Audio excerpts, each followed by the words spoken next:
پاکستان میں 2026 کے مطابق صدقہ فطر یعنی فطرانہ کی کم از کم رقم سرکاری طور پر اعلان ہو چکی ہے۔ یہ حساب مختلف غذائی چیزوں کے مطابق لگایا جاتا ہے۔ گندم کے حساب سے تقریباً 300 روپے، جو کے حساب سے تقریباً 1100 روپے، کھجور کے حساب سے تقریباً 1600 روپے، کشمش کے حساب سے تقریباً 3800 روپے، منقع کے حساب سے تقریباً 5400 روپے ہے۔ یہ رقم ایک شخص کے لیے ہے۔ اگر گھر میں 5 افراد ہیں تو کم از کم 300 ضرب 5 برابر 1500 روپے صدقہ فطر دینا ہوگا گندم کے حساب سے۔ علماء کہتے ہیں کہ اگر اللہ نے وسعت دی ہے تو صرف کم از کم رقم پر اکتفا نہ کریں، بلکہ کھجور یا کشمش کے حساب سے زیادہ صدقہ فطر دینا زیادہ ثواب والا ہے۔ صدقہ فطر دراصل غریب اور ضرورت مند مسلمانوں کی مدد کے لیے دیا جاتا ہے تاکہ وہ بھی عید کی خوشیوں میں شریک ہو سکیں۔ سب سے بہتر یہ ہے کہ عید کی نماز سے پہلے صدقہ فطر ادا کر دیا جائے تاکہ غریب لوگ بھی عید کی تیاری کر سکیں۔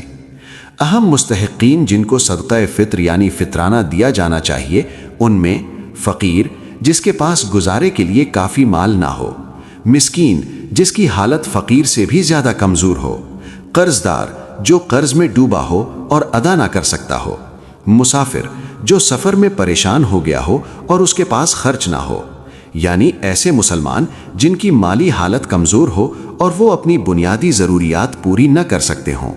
جن لوگوں کو فطرانہ نہیں دیا جا سکتا ان میں اپنے ماں باپ اور دادا دادی، اپنی اولاد یعنی بیٹے بیٹیاں پوتے پوتیاں، شوہر اپنی بیوی کو نہیں دے سکتا، غیر مسلم کو صدقہ فطر نہیں دیا جاتا، ایسے امیر شخص کو جس کے پاس نصاب کے برابر مال ہو۔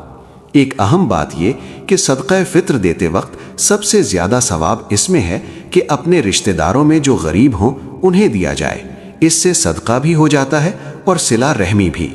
نبی کریم حضرت محمد صلی اللہ علیہ وسلم نے فرمایا، مسکین کو صدقہ دینا ایک صدقہ ہے اور رشتہ دار کو دینا 2 اجر ہے، صدقہ بھی اور صلہ رحمی بھی۔